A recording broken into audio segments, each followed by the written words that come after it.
Welcome, everyone, to an informational meeting about joining Cohorts 3 or Cohort 4 for the transition of FAPE and Child Find from CDS to the public school. Very excited to see a lot of familiar faces here today. I know that we have met with some of you already. I am going to have a presentation, but before I put that up, I just wanted to share that you will get a copy of this presentation. So some of the information, if you've sat through an informational meeting with us before, you've already heard some of this. Um, but we want to present it again for those that may be new to positions in school districts and kind of just learning about this change in early childhood special education. So there will be a link. We will make sure you get a link to the PowerPoint as well as the recording once it is available. The other thing I wanted to just share with all of you is that if you are interested in pulling together a team within your school district to meet with us, that please reach out. There will be information on the slide deck on how to reach out to us. We would love to do that to provide you with some more in-depth information about the children in your area, as well as any of the fiscal pieces that you might have questions about. So we can really tailor that individual meeting to your school district itself. So I am going to share my screen and get started with the presentation. Also, feel free to put questions in the chat. I will pause throughout the presentation to see if we can answer your questions.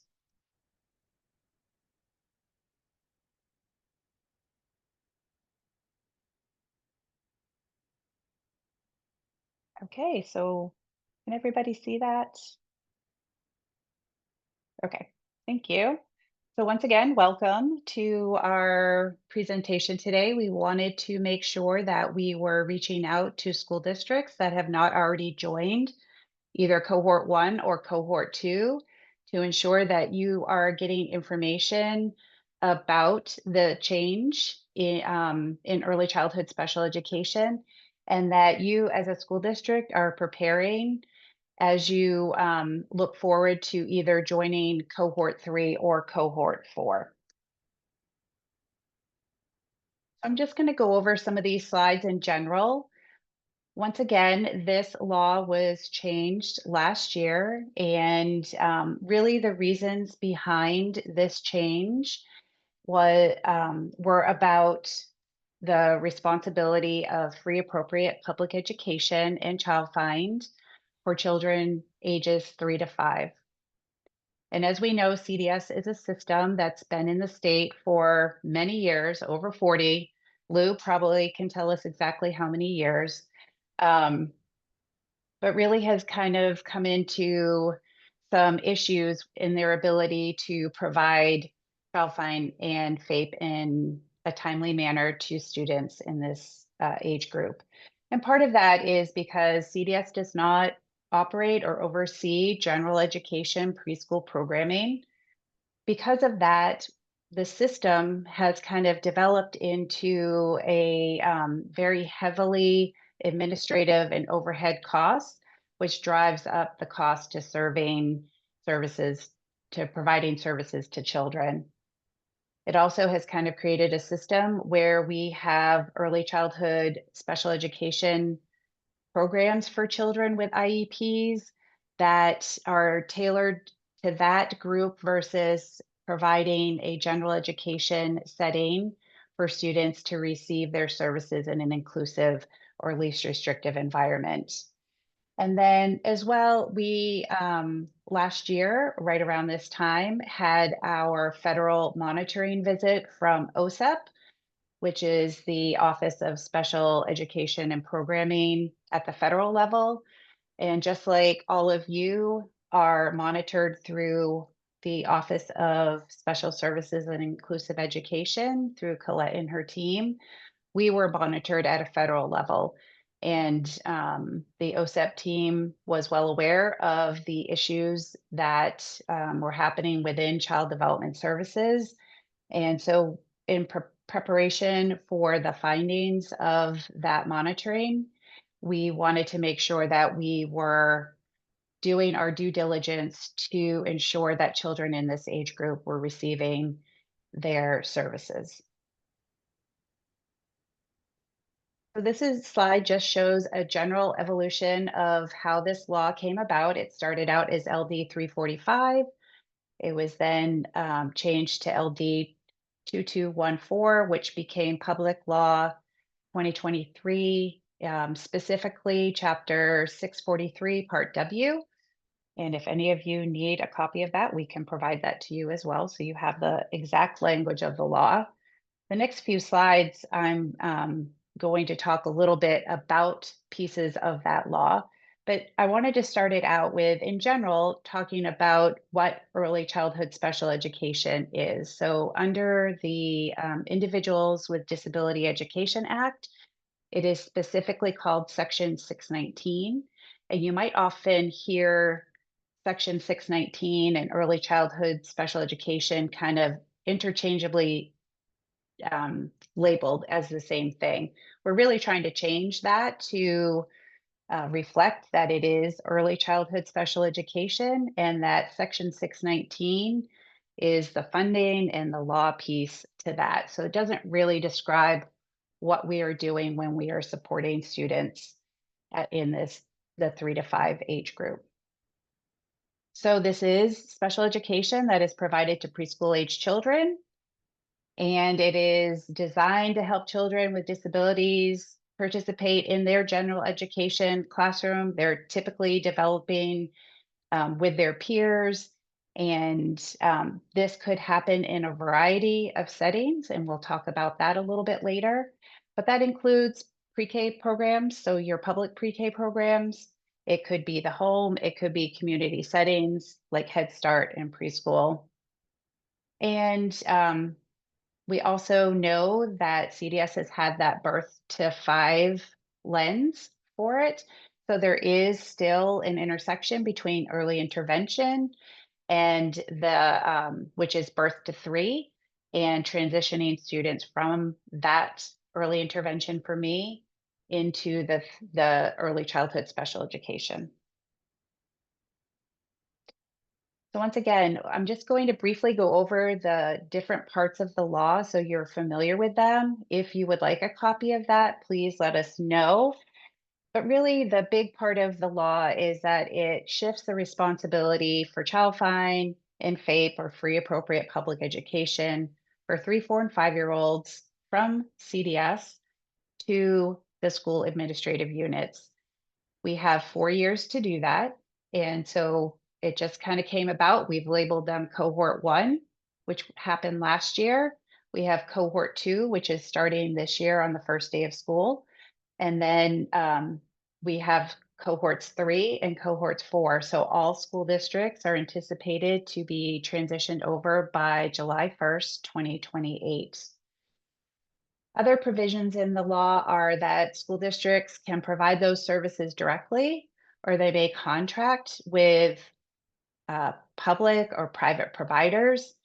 And then also, we'll talk about this a little bit more, but school districts can also access their regional sites, their CDS sites, to help support those services for children. There is a component in the law about a school district completing a readiness plan, and that is also in one of the slides, and so you'll have access to that. And then that gets reviewed by our team and is part of the process that is also checked off that by the Commissioner of Education, that that's been completed by a school district.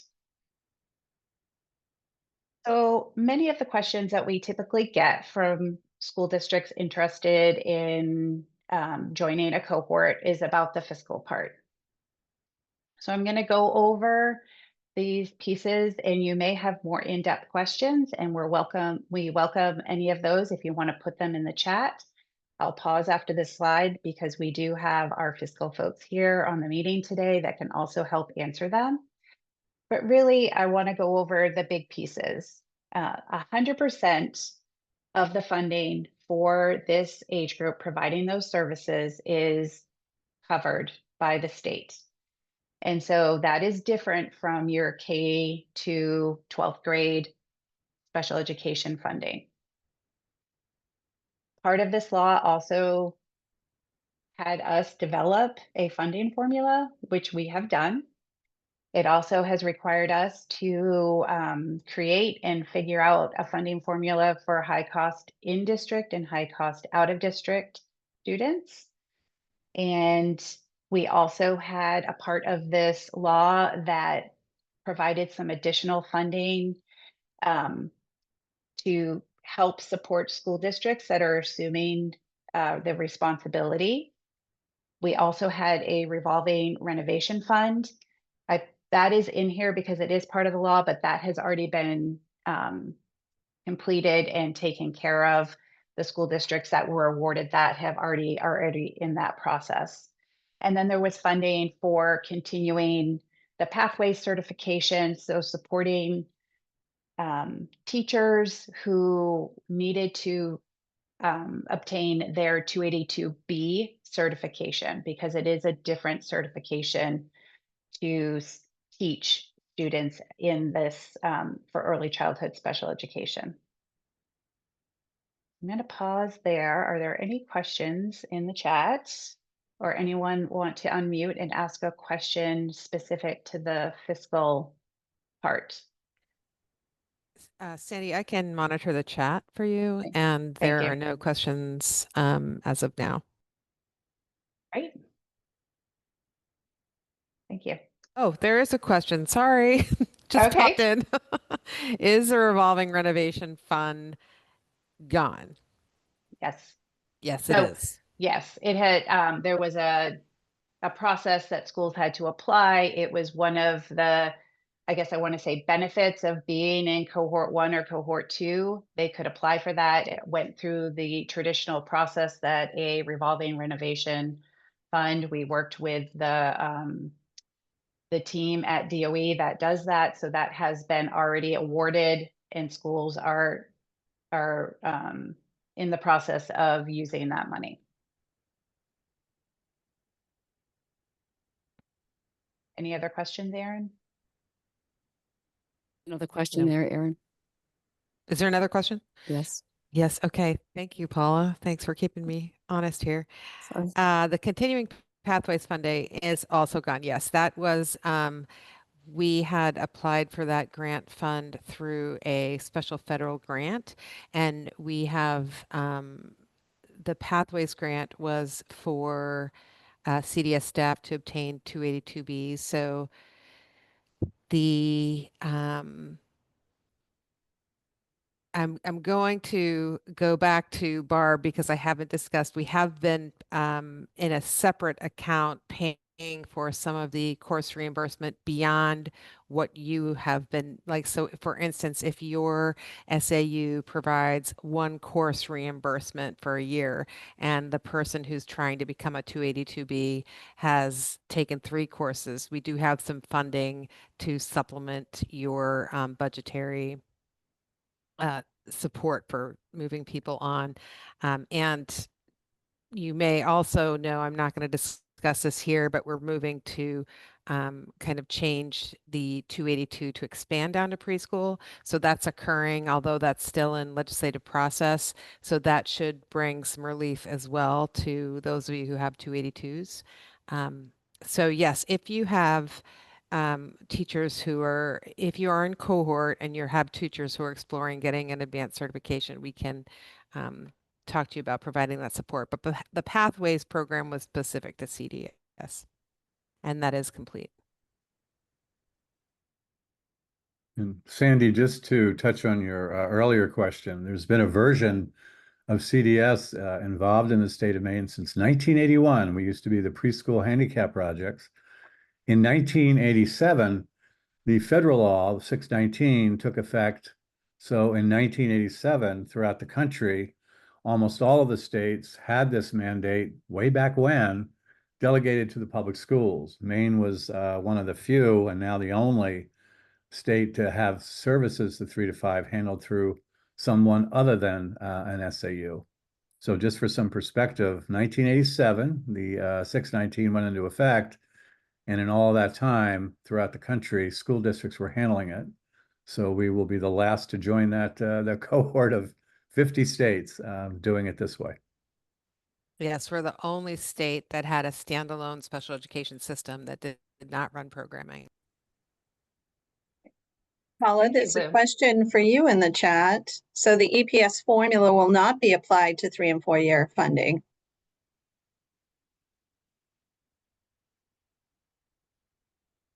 Thank you. So the EPS formula will not be applied to 3 and 4-year-old funding for those with an IEP. That is correct. So for those in this program that are 3, 4, or 5-year-olds with an IEP, that will not be put through the EPS formula. That way, it does not have a state and local share. It is, as Sandy said earlier, 100% state funded.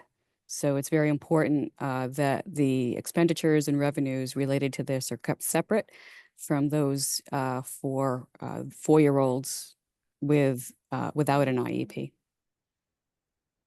And Paula, just to be clear, there's different coding for this funding, correct? Yes, that's what I was just alluding to. Sorry, the coding for the revenue and expenditure funds. There is specific coding for this to keep it separate. Great. Any other questions relating to that? Happy to answer. Yes, Fund 2213, Revenue 3128. Thank you, Barbara.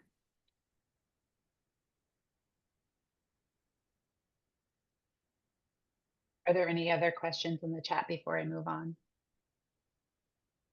No, great. Thank you. Hold on, one just appeared. Okay. So districts currently considered minimum contributors, I'm changing the wording because that's what's in statute, will receive full reimbursement as well. Couple words in there that I have to specify. So, and Barb and I can work together on this. Part of this is not reimbursement model because you do not have to spend it and then get it back. We are funding before based on a calculation using student counts. So you will get funding at the beginning of each quarter based on a quarterly count. Funding will come 4 times a year at the beginning of the quarter before you've actually made any expenditures. However, as you go forward, if there are expenditures that you have that exceed the funding we've provided, that's where we will give you funding to ensure that you are funded at 100%. And then there are other aspects of opportunities that Barb can speak of real quick that are a reimbursement model. And I'll let her speak to that. So it won't, getting back to your original question, it won't matter if you're a minimum receiver / contributor, because this is completely separate outside of EPS. EPS is where that comes into play.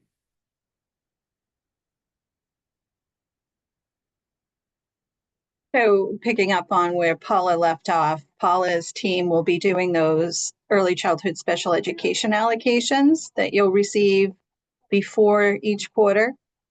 The information that you provide to me after, at the end of each quarter, you'll provide me with a detailed trial balance and some other documentation depending on what your expenditures are. We look at those to ensure that your funding is sufficient to cover 100%. And we do that at the end of every quarter.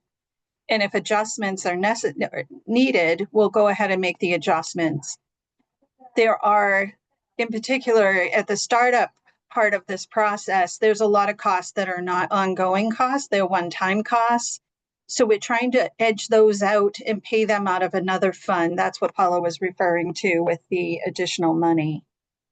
You still post to 2213, you still post the revenue to 3128, but it is handled outside of your allocation. So these classroom setups that Lori Whittemore does, all of those costs are not repetitive costs. So we don't want them going into the allocation because it will artificially inflate the allocation. However, if you have a high need student or an out of district placement, those are ongoing costs. And it could be that we need to make an adjustment to your allocation. I hope that makes sense. Tried to do it really quick. I'm happy to sit down and really go over it if you have questions, specific questions. Thank you, Barb. I think you've probably talked about a couple of the slides that are coming up. So more questions may come up when we hit those. So once again, I'm just going over briefly the elements of the law. Also, part of this speaks to what Child Development Services has to do in these 4 years as well. So part of the law stated that over the next 4 years, CDS sites will transition to align to the superintendent regions. And I have information about that later on a slide. Also, during this time, CDS was tasked with standing up what we're calling support and service hubs. So while they're still providing services to students who are not in a cohort, they're also trying to build up their capacity to help support school districts who are in cohort. So if a school district needed support in servicing a student, let's say in a Head Start classroom or through an itinerant model, or needed help case management, and we'll go over some of these, they would be able to do that. So CDS is also still working very hard to find that balance and offer those supports to school districts. Also, through this law, the CDS sites were required to start a parent advisory committee.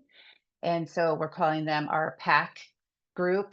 And Lou Collins, who spoke earlier, is really, he's heading up and supporting those. And those are intended to seek input and feedback from parents that are currently in CDS, but also going through the transition or have gone through the transition, are in cohort 1 or cohort 2 schools. And it's really, it is all about hearing what parents have to say and providing them with information and support through this transition.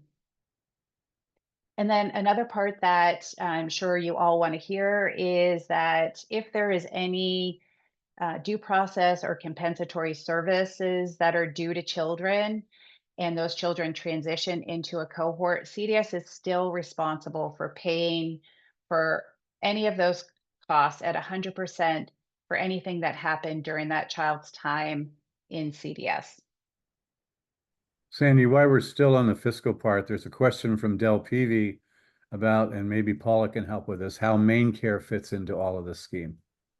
I was trying to avoid that conversation, Lou, because Sorry, I don't want to talk about Maine Care. And I know you asked this All right. question to Paula, but I am so there is a mechanism for you to bill Maine Care for this age group, and we are working on kind of understanding obviously you wouldn't be assessed seed in that because 100% of the costs are paid for, but also you're getting paid 100% of the cost for special education and you can't double bill. So there are some, we're probably going to do, after I create some informational, like infographic material so that it all makes sense, we're going to be doing some explicit training for this age group in Maine Care. If you do bill Maine Care now and you're interested in billing Maine Care, you would have to set up those of you who bill Maine Care will know this language. You have to set up a additional service center location for this age group. And we are working with Maine Care to identify the best way to do that for the SAUs. So it's all in progress, but you can bill for this age group. If you're interested, you would need to create a separate service center location and then wait for more guidance from the DOE and DHHS. Right. Thank you, Erin. So this slide is included to show everybody that prior to cohort 1, through cohort 1 and preparing for cohort 2, we have had a whole team at the state level that has been working diligently to set up these systems, to work through the questions that have come up, to provide those answers, and to really kind of even revisit some of our original responses and systems that we set up to ensure that they continue to support school districts and CDS through this transition. I want to just give a shout out to everyone here from all of our teams, from the commissioner's office, our data team, fiscal, our Aussie team. CDS has been working very hard to be a part of the transition and still supporting students. Our early learning team has been essential as they are our general education for our preschool aged students. We, as Erin alluded to, we've been working with certification to align some of these teacher certifications, and then also our school facilities programs as well. So some of the initial work that we have engaged in and what you will engage in when you come to us, and I know some of you have already indicated through the survey that you are interested in joining Cohort 3 or Cohort 4, and some of you have come back and said we're undecided. And then many of you probably here today have not even indicated which cohort you're interested in joining. But regardless, when we do sit down with you, part of that initial work is you would be attending some general information sessions. So part of our responsibility is providing that professional development and technical assistance to ensure that your SAU is ready to take on early childhood special education. We meet with you individually with our team. You will learn about the students in your catchment area. You will have an understanding of your students' needs that are driven by their IEPs. You will learn about what we call your mixed delivery system, which could be all of those private providers in your area that could be providing related services, itinerant services. They could be programs that serve early childhood education and early childhood special education students. And then once again, you will have our fiscal team there to help you learn and understand the funding in the process for that. So what we ask when you do decide to join and when you do meet with us is that you bring your whole team with you, because it is essential. And what we've kind of learned through Cohort 1 and through Cohort 2, it's really important that the whole team is there to hear the information. So we encourage you to have your superintendent, your special education director. Part of this is that we also ask you to identify a transition lead. It is essential that your business managers are sitting at the table so that they understand this fiscal part, because it is different. If you have building administrators, your transportation team, anyone and everyone that you think will be a part of this, we encourage you to bring them to the meetings so that they are hearing the same information that you are. There is Also a question in the chat about catchment Okay. areas real quick. If I could pause that You question, getting to that? because we have some slides on that. Great. So, Thank you. okay. And if I don't answer that question, or if we don't answer that question through the information, let's revisit it. So part of this, looking at the initial work, is you are required to do that self-assessment, that readiness, and that will be linked in this PowerPoint. So you can take a look at that. We have Lori Whittemore, who is amazing, and she will come out to your site and look at your space and your needs. She will also help you look at the IEPs of students that are coming in and look at your staffing capacity and what your needs might be for that. Also, we will work with you to look at those community partners. There is a link in here that will take you to a site that is designed to show you what the childcare choices are in your area. And this screenshot shows you what that website looks like. We also have a team at DOE that is dedicated. We have early childhood special education coordinators now that will be serving sites regionally. We have consultants. here that also have years of experience and expertise in helping us help school districts. And then we have developed a website that when we provide professional development or technical assistance, we record those just like we are recording this meeting today. That will be put up on the website. So there is a whole gallery of information, the PowerPoints and recordings from previous meetings. If you're interested in learning more about specific items, you can click on that website as well. And as I mentioned, we now have new coordinators, and we can share that information when we push out the email after this meeting as well. Okay, so these slides, we may have already answered some of these questions when we were talking about elements of the law, but this is just briefly going over some of the fiscal information. So I'm just going to kind of quickly go over it. But once again, if you have very specific questions, throw them in the chat. We can also set up a time to meet with you to answer very specific school district fiscal questions that you might have. So as Paula was saying, this is an allocation model. It's not a reimbursement model. And so this is, as we shared in the law, we were tasked with building this funding formula. So we have done that. The allocations come out quarterly. And so we take a child count. It's based on the number of children that you're serving in your area at that time. So the first one would be July 1st. The second would be October 1st. At the October 1st one, that's when the allocation count could go down if your numbers go down. That is the only quarter that an allocation amount would go down. After that, even if your numbers go down in January or April, your allocation will not go down. And then once again, just to reassure you, it is fully funded.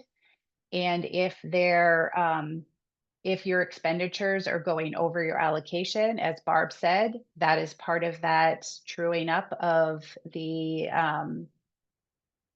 account, and that can be reviewed and further allocations can be sent out. Looking at my fiscal team, is there anything else we want to add on this slide? No, good. Great job. Okay, thank you. So this slide talks a little bit about those community partnerships and what free appropriate public education looks like in a mixed delivery system. And this is one of those areas that we get a lot of questions on. And I will have to say it is very unique to each specific school district. And so what we have done is through our early childhood special education coordinators, we are working with our other partners, such as our early learning team and our partners at the Department of Health and Human Services. We're really working on a way that we can help school districts learn about the community partners in their system where children ages 3 to 5 would typically attend. We know that not all school districts have universal pre-K. We also know that most public pre-Ks don't accept 3-year-olds or don't have a plan to bring in 3-year-olds. And so we know that we need to rely on our community partners as placements where students can receive their special education. Oh, this somehow my slide. Oh, okay. So anyways, part of this is that we will be working with you individually to look at that. I know that there might be some questions and you can put them in the chat and we'll do our best to answer them. But sometimes this is better when we have can meet with you and go over this with you. Okay, so this is where we're going to talk a little bit about the catchment area or district boundaries, as we're calling it. So school districts are responsible for serving children that reside in their school district area. And those children can attend their school district pre-K programs. And I know I just talked about that you have your public pre-K programs. And so one of the questions that we usually get is, well, what do we do with 3-year-olds? So we've had many school districts through cohort 1 and going into cohort 2 that are embedding 3-year-olds into their public pre-K programs. We also have school districts that are working with their community partners to provide programming for children that are 3-year-olds as well. And then part of this is that you are not responsible for early childhood special education when children attend a program out of state. So we had that come up with a lot of school districts that are on the New Hampshire border, and they're like, we have parents that are taking their children into New Hampshire. Am I responsible for going into New Hampshire and providing special education services there? And the answer is no. And then this is the big one. So what do we do when there is a program outside of the school district boundary? What do we do if a parent has a child there?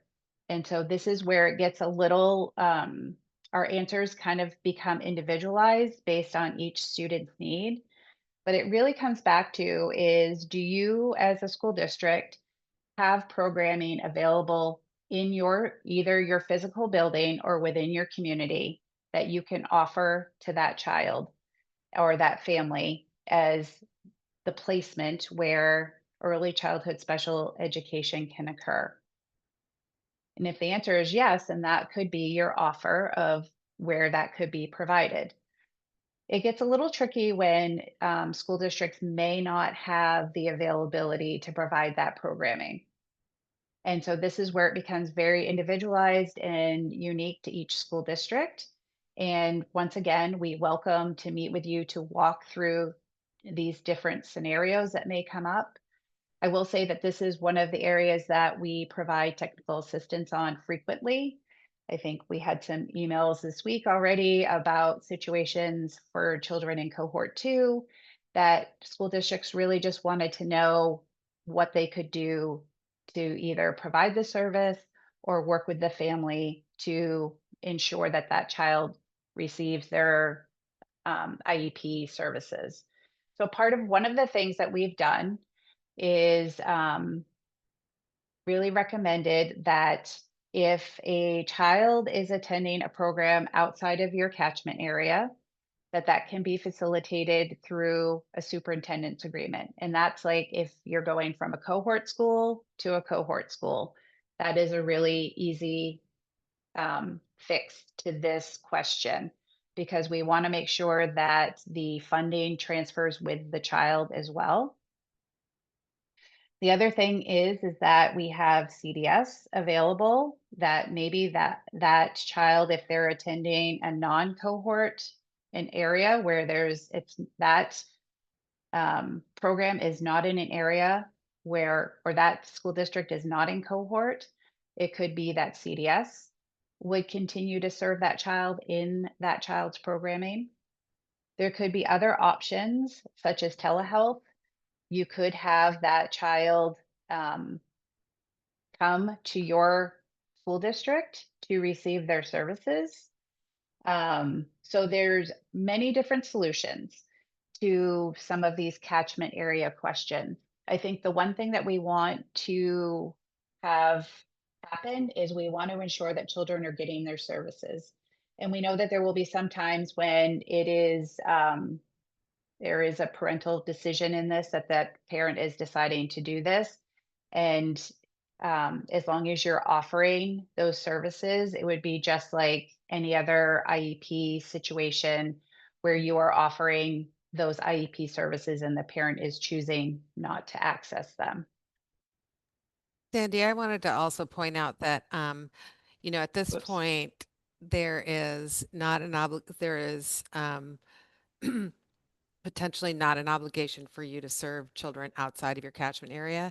And it's not as black and white as that, as Sandy said. So if Yep. if you don't have programming, um, there needs to be some offer made to children. However, I just want to say that because it's a really complex idea and will be different for each of you depending on the systems that are in your area and the size and location of your area, I would I would suggest that if you want to partner and think about those, that we could do that with you.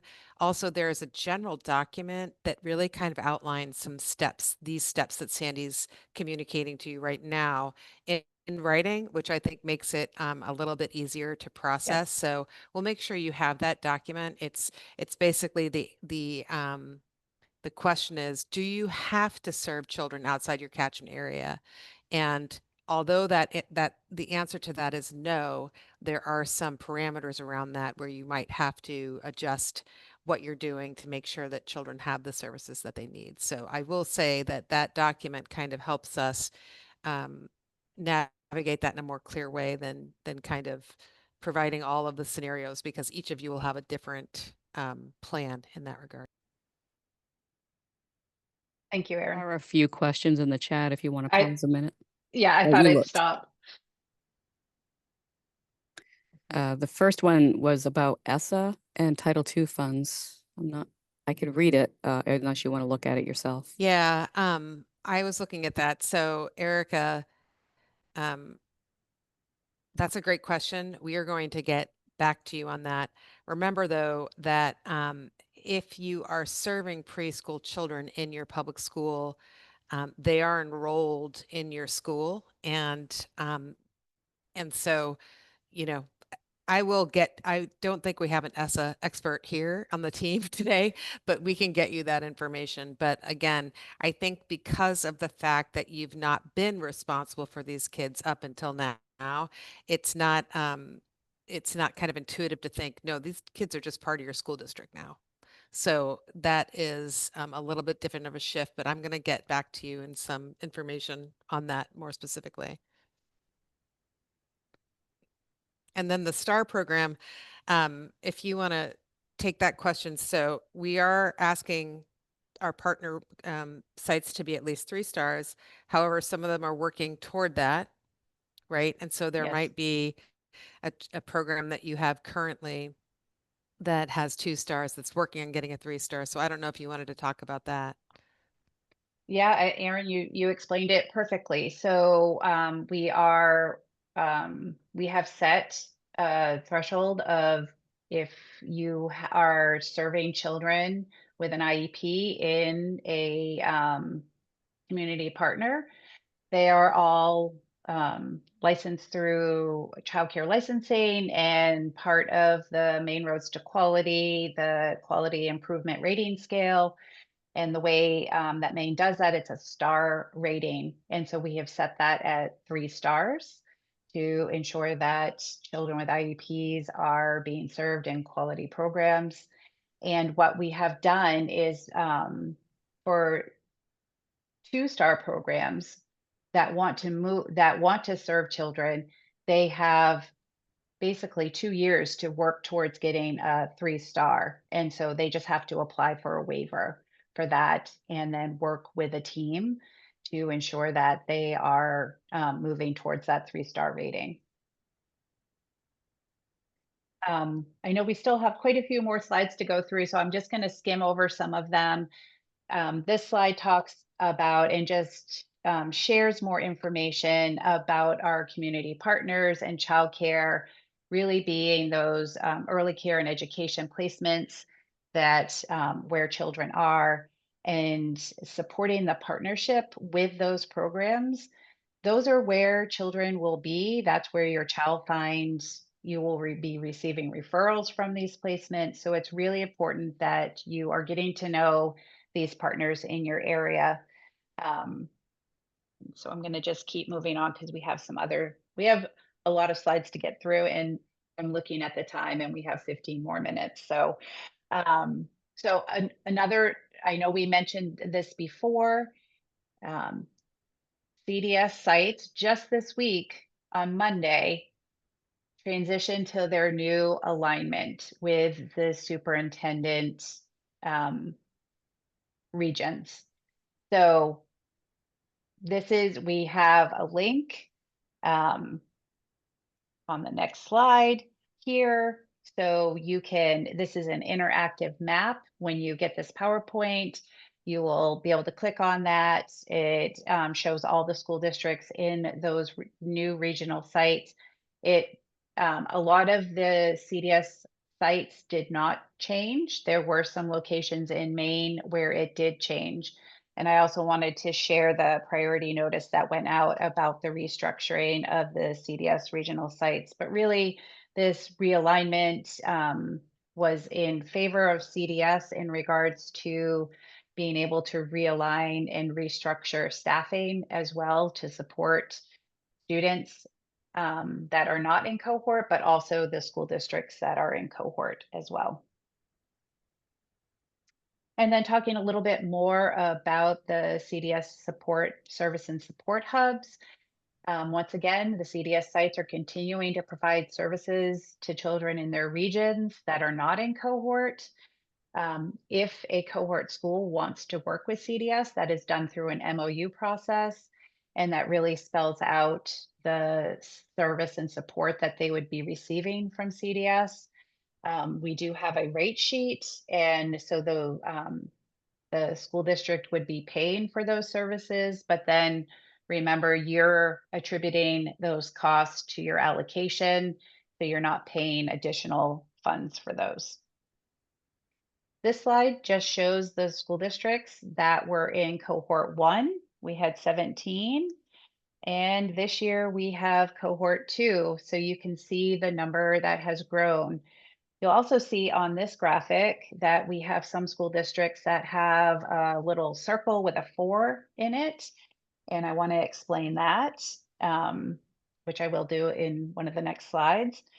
But I just wanted to go over that the feedback from cohort 1 was, they were our districts that were really piloting this for us. And so we were relying on them heavily to provide us with information and feedback. We got a lot of great feedback about the school districts, about having, some of them were inviting 3 and 3-year-olds into their school districts for the first time. We had some amazing stories about the classrooms that we were able to set up and support all students, not just students with disabilities, but all students were able to benefit from that. We met and we continue to meet with cohort 2 school districts every other week to provide them technical assistance to support them as they onboard and get move through some of these situations and scenarios that we've already provided, the fiscal pieces, the data collection, programming for students, community partners, all of that is covered through a professional development plan that we have for them. And one of the other things is that we heard from school districts that they were really they were able to partner differently. So it was looking at what other school districts around them are doing. Were they joining cohorts? Could they collaborate on programming? Could they collaborate on staffing? So really looking at things regionally, but also within their own school district, they found that they were having a higher level of collaboration because they were taking on the early childhood special education. Everyone was working together on a common goal. And then really looking at building those systems and capacity, and also working with CDS in a very positive way to provide those service and supports was also a feedback piece that we received from cohort 1. Some of the things the feedback that we got from cohort 1, we also were lessons learned.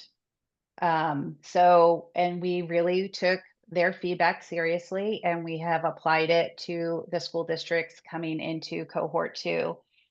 Some of that was knowing that they could not start on July 1st, that they really needed the summer to get on board. Also, the expectation that they might have to start with extended school year services right away for some of these children that they didn't know was a little daunting. So the decision was made to push back the start date to their first day of school. That was well received. The other piece was providing funding upfront, so prior to July 1st, so that school districts could bring so they could hire and prepare for the start of this. So we provided advanced funding. And then the transition from early intervention to early childhood special education, we realized that that was an area that we needed to provide more professional development and more in-depth relationship building between early intervention and the school districts. Because as you can imagine, that's all been under one umbrella under CDS. So it is a different relationship, as early intervention for me is now working with school districts. Another piece is that the registering of students. And so if we have, schools are very used to registering students who walk through their door. But what do you do if you have students attending at your local Head Start or your local preschool programs? So we're working with school districts on how to engage families to register those children, because they need to be registered in your school information system. And then the big one, I think and that's what I spoke to when on the cohort 2 graphic, is that we allowed school districts to split up assuming FAPE. So they are taking on 4-year-olds only the first year. And then the second year, they are then adding the 3-year-olds. So that seemed to be one of the requests from cohort 1, or the feedback was, I wish we could have started with just 4-year-olds to get that under our belts and then take on 3-year-olds. So that is one of the offerings that we have. And if you filled out the survey, that was one of the options that we wanted you to also look at as you're thinking of joining cohort 3 or cohort 4. Okay. Yep. So I'm just going to skim over some of these. Once again, the Part C to Part B transition. So Part C is early intervention. And once again, Part B is 619 under IDEA, the enrollment process. And then we also have a reporting requirement for this age group. And that comes out of a child outcome survey. And I don't want you to worry about that right now, because we provide lots of professional development in that area. And then also the reporting responsibilities for the fiscal part is really working with school districts, as Barb and Paula were explaining, about what they need quarterly so that they can ensure that your allocation, that you receive the proper allocation for funding.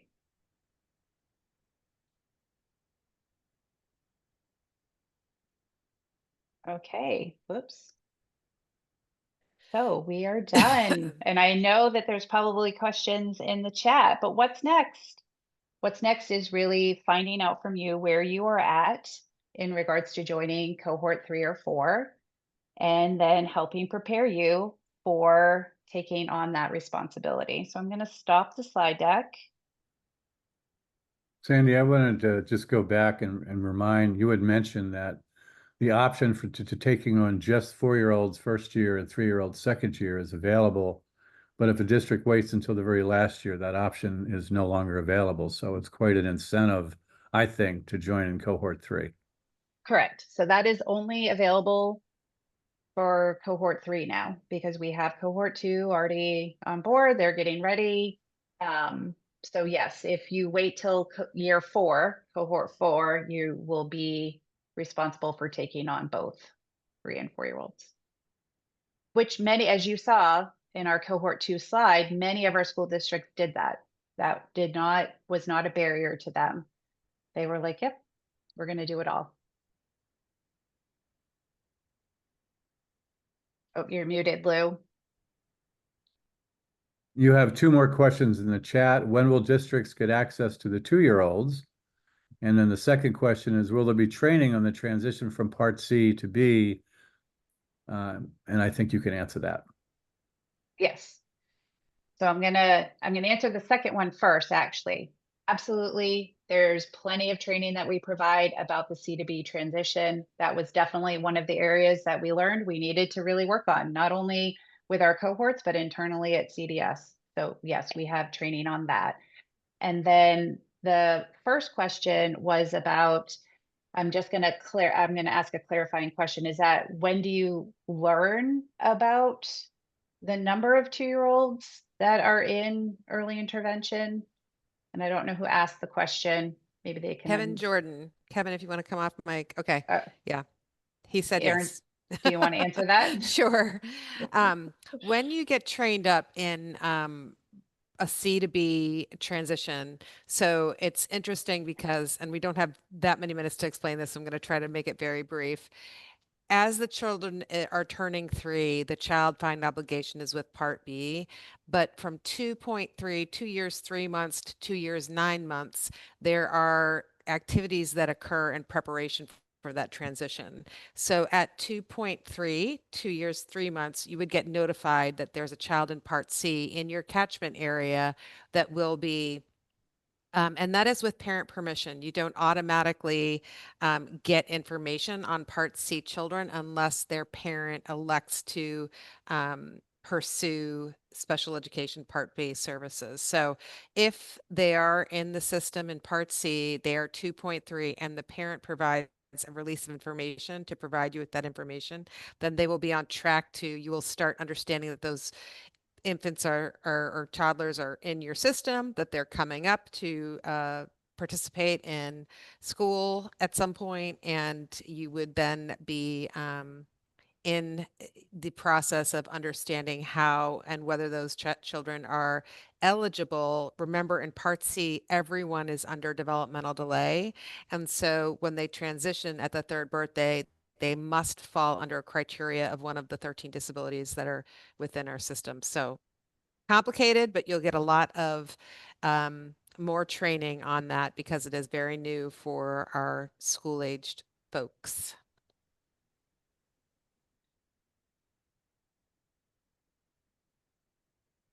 Aaron, Any I other don't know if you want questions? to, I don't know if you want to answer or get into the question about that someone's asked. I think Courtney has asked, what if you can't make the deadline of 27, 28? You broke up. What if you can't make the deadline or what? What if you can't make the deadline of year 4? Is there a possibility to get an extension to 2029? Or I'm not aware of any extensions, but maybe you can add to that. There is something built into the law that that allows SAUs to apply for a waiver from the commissioner. However, we will be working with you now to understand your readiness for that. Like if there are no activities being done or if there's no exploration of that, those things would be taken into consideration. So that's why we are reaching out to you now to try to understand what you need in terms of technical assistance and support to get yourself ready. We are hoping that no one is in the position that they can't take over this in 2028. And if you are one of the schools that did not answer our survey or answered undecided, you will be hearing from Lou Collins. He will be reaching out to you to schedule a time because we really want to know what are the barriers to school districts taking this on, and we want to work with you in the next year to get you ready for that.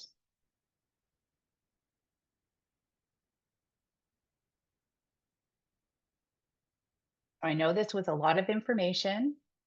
Once again, you will get, once this recording is processed, you will get a link to that. You will also get the PowerPoint, and you will get all of the contact information as well. I have put my name and email in the chat.